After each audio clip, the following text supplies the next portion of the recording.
Interprétation des signes. Mercredi 21 février, le roi Charles III a assuré une entrevue avec le Premier ministre Rishi Sunak au palais de Buckingham. Une première depuis l'annonce de son cancer, qui intervient moins de 24 heures après que son fils aîné a appelé à un cessez-le-feu entre le Hamas et Israël. Dès le lendemain, le Daily Mail a publié l'analyse de Judi James, une experte en langage corporel.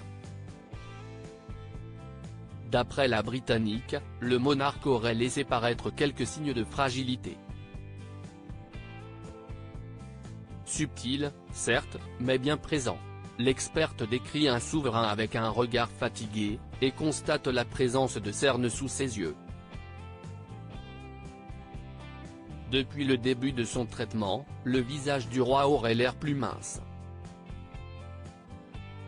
Celle qui a écrit pas moins de 26 livres et qui propose régulièrement ses décryptages comportementaux à la télévision note également que le sourire du père de William et de Harry n'était pas doté des mêmes jours rebondis que d'habitude. Un roi dans l'adversité. Si elle relève ses signes de fatigue, Judi James tient également à mettre en avant des points rassurants. Lors de cette traditionnelle rencontre, qui a habituellement lieu chaque mercredi entre le Premier ministre anglais et le monarque, le roi Charles III se serait comporté en leader, toujours en charge de ses fonctions. Lorsque Charles était assis, il a posé ses mains sur ses genoux, et n'a pas semblé avoir besoin de tenir le bras de la chaise, a-t-elle souligné pour mettre sa vigueur en évidence. Air confiant, Judi James décrit un homme à la posture droite et royale.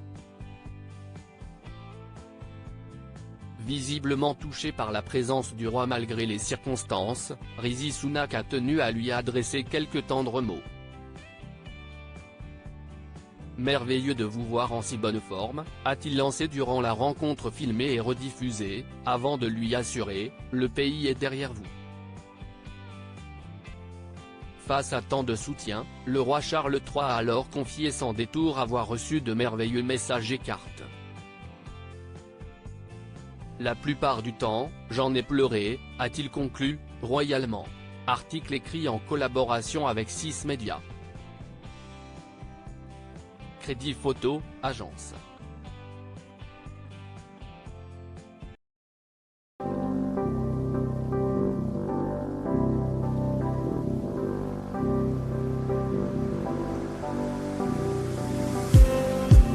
Just